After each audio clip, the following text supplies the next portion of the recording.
I'm gonna be learning how to code today. Ooh. Yes, you have heard it here. I literally have been taking a break from trading, and during this time, I realized that I needed to just create something. Like, I need a project. I'm just like waiting to do something that like I can really put my foot in, just like how I have been doing with trading for almost 3 years. This past 3 years has not been ideal by any means, but there's been some improvement, but not all the way through. And, I want to do something that can honestly make me feel like a winner. Like, I'm not gonna lie, like, I'm gonna go through trials and tribulations through trading, like learning Python and stuff like that, but I don't think that the road is gonna be hard compared to like trading, right? Like, it's not gonna take you maybe a year or two to become consistently like like that consistently profitable trader, right? Like, people say, oh, it might take you like 2 to 4 years to kind of get there. Like, that's like the average, right? With Python, in a year you can make something. You can do something that you can use on a regular basis. You can share with friends. You can like even share with regular people, and potentially, if you know how to, if what you made is something that solves a real problem, gives people something that they can like use for themselves, people are willing to pay, and that could potentially be a revenue source for you. You turn something of interest into something that can profit you money. And so I'm thinking, well, you know I love creating things. I like making things. So let me go down this route, right? Might as well. I have nothing to lose. So that's exactly what I decided to do. Yesterday, I felt really inspired to start this journey again because I have Python experience, in the sense of I've downloaded Python on every single laptop, monitor, whatever I've ever used it. Have I actually made something with Python? Very small, I was about to try to speak Spanish, but I don't know Spanish. Poquito? I don't know. But yeah, the projects, there's two, but they kind of related to my work. But I'm very proud of those things because they helped me, be a little bit more efficient, a little bit more quicker with the process at work. So I was like, I was happy that I was able to create something, and I want to be able to replicate that today. So what I decided on, I already have a project in my head. Do I have it written down? Yes, but do I have it drawn out? No. But I have a project, and it is a tick calculator, or like a futures risk trading kind of calculator. If you see here, this is what I used to use maybe a couple of months ago, as far as like calculating my risk. I knew how much I wanted to risk per trade, right? 250 per trade. And so I literally had four ticks. It started from 4 and it goes all the way down to 19 ticks, and I have here listed how many contracts to get me to 250. And then over here is the same, but on my personal account, just risking $50 and how much that is. Yeah. So I've had like this type of scenario, this type of need for like understanding like how much I'm risking per trade. Like, we all traders do.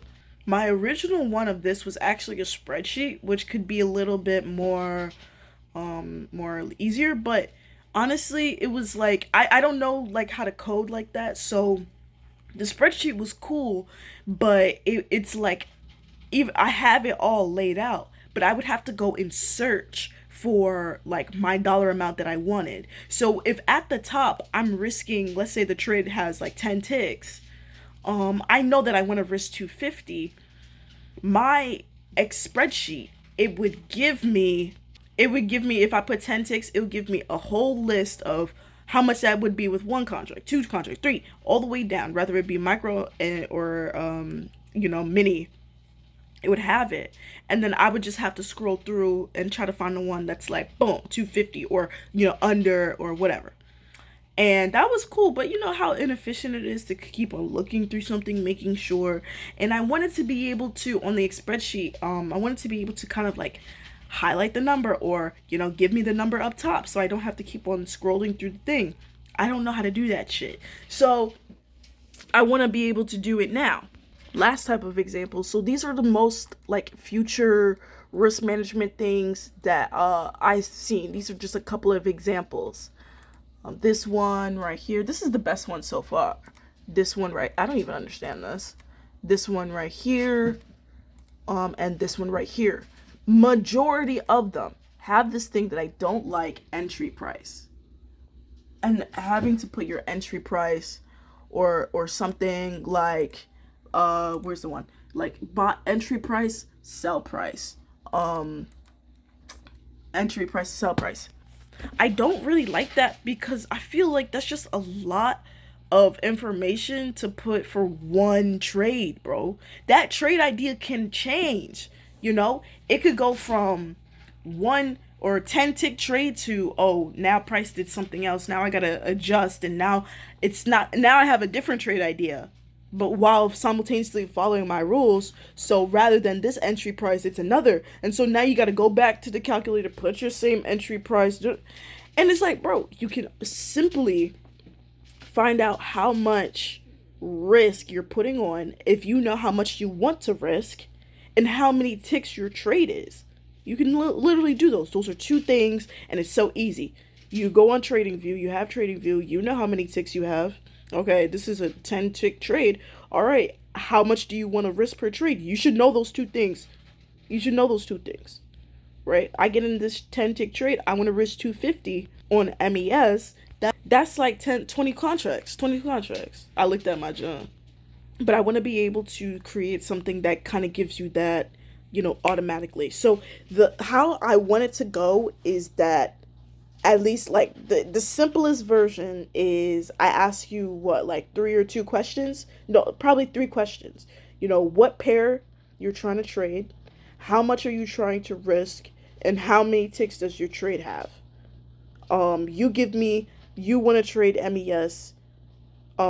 Yeah, you want to trade MES. You want to risk $250 and your trade is 10 ticks.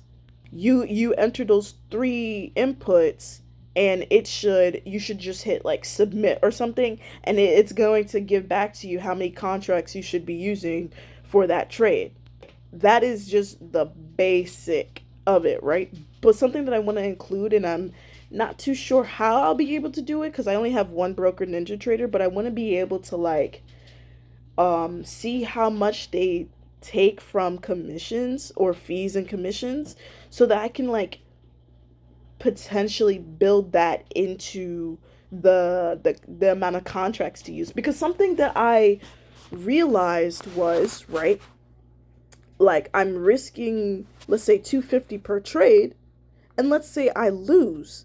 I go to my P&L, and at the end of the day, I'm down not 250, but like 280, 290, and I'm just like, what the fuck? I risked 250. But obviously, you know the reality. You risk 250, it got fees and commissions. So if you want to make $500, or I should say this, sorry. If you want to risk $250, you honestly, and like that's your limit, you honestly need to size down. Because if you do exactly at the jump, let's say I said 250 is for 10 ticks is 20 contracts. If you put in 20 contracts and you lose, it's gonna be like your P&L gonna be like 270, right? But you're probably gonna feel some type of way because you want it to be 250 max. So it's a bit unfortunate because you're gonna have to like size down, which of course sizes down your profits.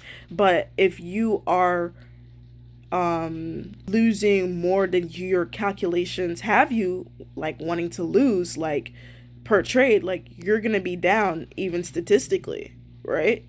So there's a difference between losing 250 and losing 280, even if it's minor, $30, right? But over time, you look at your calculations, let's just say hypothetically, and you're like, that I'm a little bit down, like I'm a little bit off, like I should have a little bit, like maybe like $100 or $300 more, $400 more, just based off of like how many trades you won and how, you know what I mean? But yeah, so it's kind of like I want to be able to just make it a quick and easy process for anyone who wants to be there can do it simply.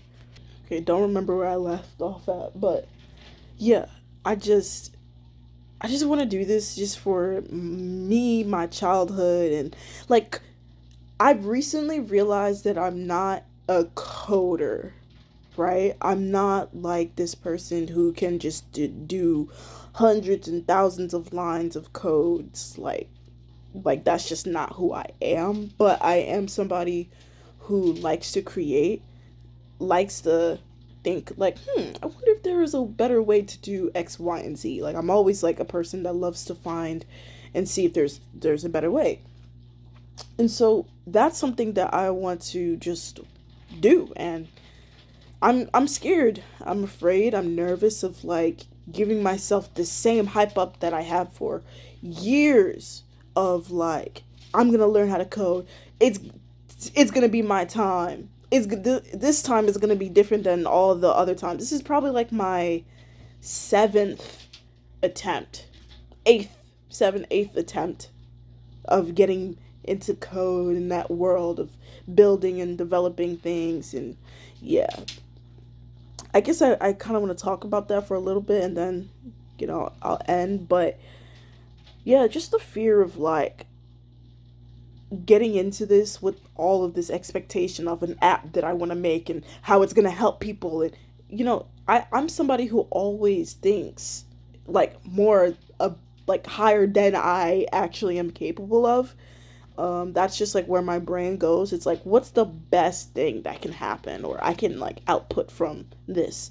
And I always reach that, right? Like with the trading, like what's the best outcome that you can get from trading is you becoming a consistently profitable trader and you're able to make money from these markets. Or I guess the best out or the best look would be like you making it big, which is something that I want to be able to do, but I feel like in the stars, it's not meant for me to just be lucky and just press a button and then forget about it, and then I've made hundreds and thousands of dollars or something like that. Like I'd love that, but I don't think that that's gonna be my scheme.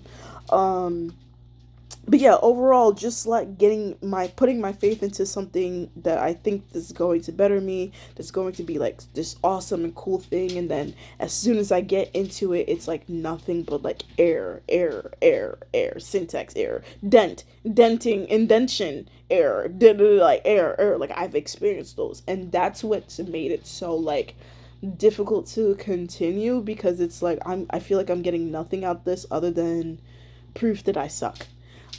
Because I've gone through trading for this long, I feel like I have this backing bone that when things don't go my way, I get frustrated. But it's like I always think like this sucks, but at least it's not like trading.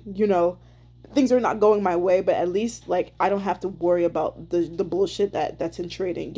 Me making a mistake, me and then losing money, or like me being one tick away from hitting TP and then it reverses on me. That's what happened to me today. Absolutely like frustrating. But I think about all those things that trading makes me frustrated in, and I think about like how that's not a part of coding. Like there are going to be frustrations, there's going to be lack of understanding, what the fuck, but at least you're not losing anything. You're not, or losing money, right? It's not going to cause you anything. It's like if the app doesn't work because you try to do some different code, you can just backspace, delete it, and try again.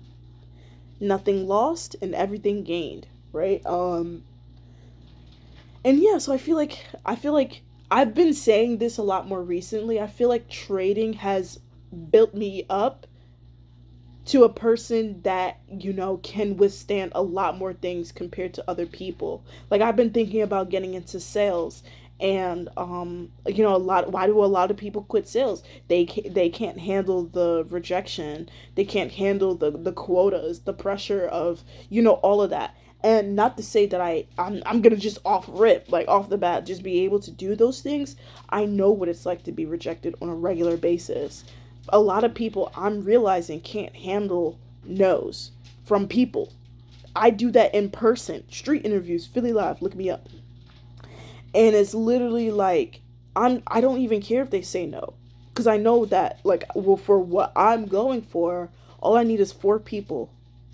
I get four people, I'm good. Like, I'm good. Like, I don't care about the 50 no's that came before the four. You know, it's like, I'm good. I could stand out here all day. Well, kind of. It's cold. I was trying to do an episode today, but I'm like, yo, it's really cold, bro. But it's not. Anyway, this is very full like something, and there's no coding in this video, but I just kind of wanted to like set the scene of like why I'm doing this or what I'm doing and like where I want it to go, and yeah, I'm ready to start something new, something that's familiar but you know is different. I told you about the app already, and that's just like the beginner version, or the plain first page, the only thing. Like, I have other ideas that, like, if I, let's say if this goes like really well, like it just goes really well, I would love to like branch out and add more features to make it a lot more premium, and then we could potentially like try to market it and do those things and see like, hey, does anybody have any interest in this app? But obviously, I love to speak too soon before I even started. I don't have a lick of code. I'm just installing the Python stuff. Look at that ski. So yeah, so VS's code is installed. I got Python installed. I got the like some other things I feel like I need to install, but I'm just kind of getting the installation thing down, and then the next video we're actually gonna get started on doing the whole thing on that. Like, it's gonna be as soon as I end this video.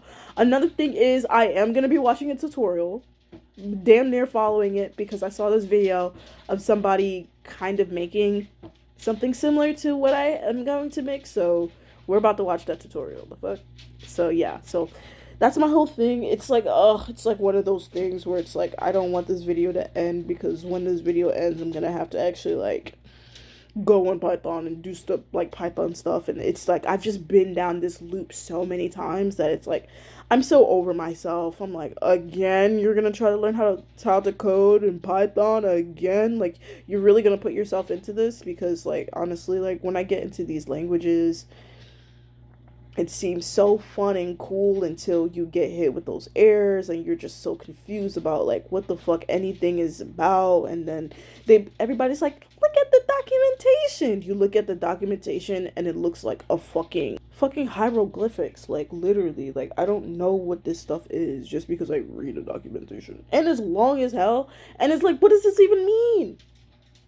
Syntax, indeed. I don't know. I'm just scared. I'm just scared of putting my faith into something again, and I'm just like left to dry, left high and dry. That's the way. But you don't know until you try. This has been a very long video, so I'm just gonna end it here. If you want to see me on my coding journey, hey, follow the next video, follow this channel, follow my page, follow my journey. Like, because I don't know what the fuck I'm doing. So, if you want to see where I go, where I end up in the next 5-10 years, shit, like, man, hit the subscribe button, man. It's a journey. Hey. Alright, see ya. Bye.